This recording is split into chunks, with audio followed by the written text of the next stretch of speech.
Hello दोस्तों, मैं हूं साहिल और आप सभी का स्वागत करता हूं एक बार फिर से अपने YouTube channel unique story world में। दोस्तों, आज हम इस वीडियो में आपके लिए लेकर आए हैं एक अनोखी कहानी जिसका नाम है चुड़ैल का कंगन।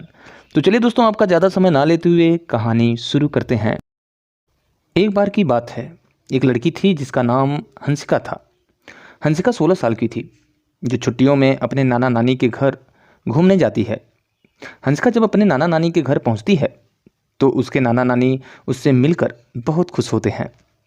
पर यह बात किसी को नहीं पता थी कि बहुत जल्दी इनकी खुशियों पर ग्रहण लगने वाला था।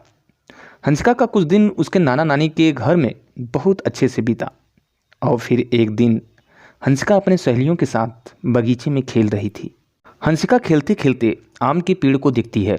उसके बाद वो अपने सहेलियों से कहती है, चलो ना आम तोड़ते हैं।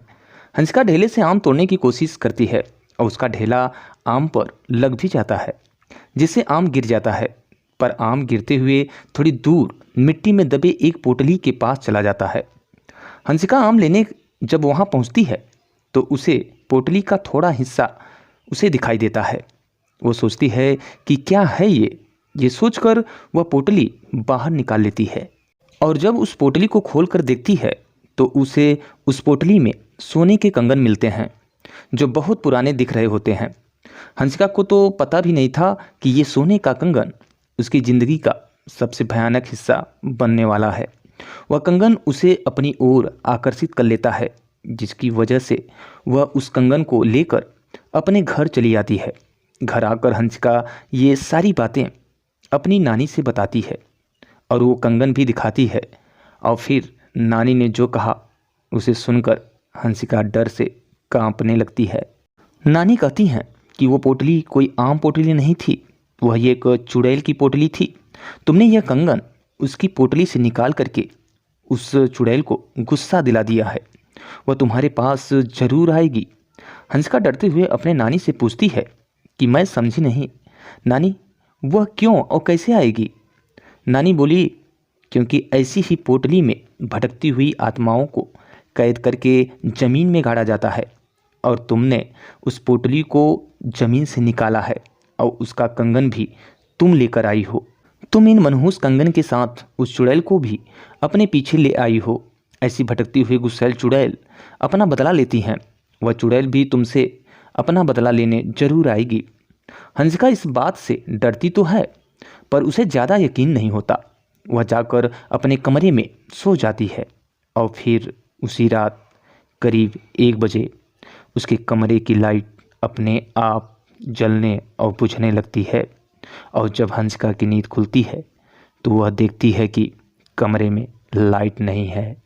वह अपनी बिस्तर के बगल रखी टेबल पर पानी पीने के लिए मुड़ती है और तभी वह देखती है कि टेबल के पीछे कोने में कोई औरत बैठी हुई है, जिसकी आंखें एकदम लाल और वह एकटक उसी को देखे जा रही है। हंसिका चिल्लाती हुए अपने नानी के कमरे में जाती है, पर कमरे में उसकी नानी उसको कहीं नज़र नहीं आती।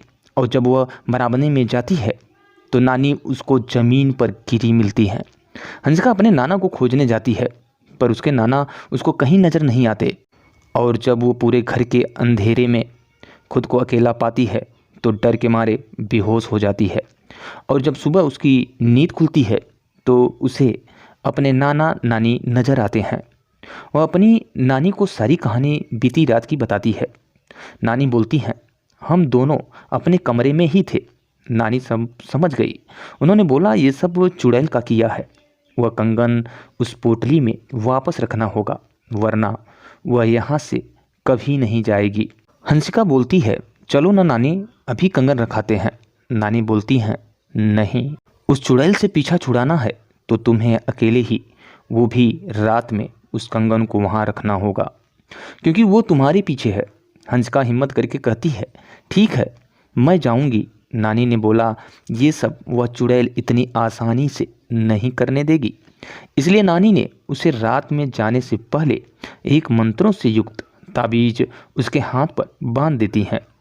अब हंसिका रात होने के बाद अकेले ही बगीचे की तरफ जाने लगती है और थोड़ी देर बाद उसे किसी के रोने की आवाज़ सुनाई देती है। पर नानी ने कहा था, वह चुड़ैल तुम्हें अपनी तरफ आकर्षित करेगी। पर तुम उसकी तरफ ध्यान मत देना, वरना वो तुझे अपने कब्जे में कर लेगी। और एक बार उसने तुम्हें अपने कब्जे में कर लिया तो फिर कोई कुछ नहीं कर पाएगा, वह तुम्हें मार भी सकती है। हंसिका इस बात को ध्यान रखते हुए ईयरफोन कान में लगा लेती है और गाना सुनते हुए चलने लगती है। तभी कुछ दूर जाने पर उसका मोबाइल काम करना बंद कर देता है और फिर वह चलती रहती है और उस पोटली के पास पहुंच जाती है।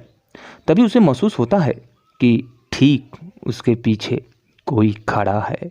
पर नानी ने कहा था उसकी तरफ मत देखना, तो वह नहीं देखती है, लेकिन डर की वजह से वह पसीने से लथपथ हो जाती है।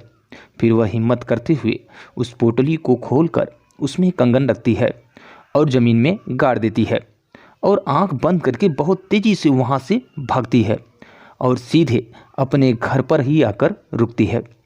चुड़ैल से तो उसका पीछा छूट जाता है, पर वह इतना डर जाती है कि अगले दिन ही वापस शहर अपने मम्मी पापा के पास चली जाती है। हंसिका की ज़िंदगी का ये वो खौफनाक पल था जिसको सोचकर आज भी हंसिका बुरी तरह से डर जाती है। तो दोस्तों इस वीडियो में बस इतना ही। उम्मीद करते हैं दोस्तों ये कहानी आपको पसंद आई होगी। अगर दोस्तों कहानी पसंद आई हो तो इसे लाइक करें और चैनल पे पहली बार विजिट कर रहे हैं तो सब्सक्राइब कर लें और बेल आइकन को जरूर प्रेस कर लें, ताकि हमारे द्वारा अपलोड किए हुए लेटेस्ट वीडियो का नोटिफिकेशन आपको सबसे पहले मिल सके। तो चलिए दोस्तों मिलते हैं नेक्स्ट वीडियो में कुछ ऐसे ही इंटरेस्टिंग और रोचक कहानियों के साथ। तब तक के लिए दीजिए इजाज़त। Bye bye, take care and Jai Hind.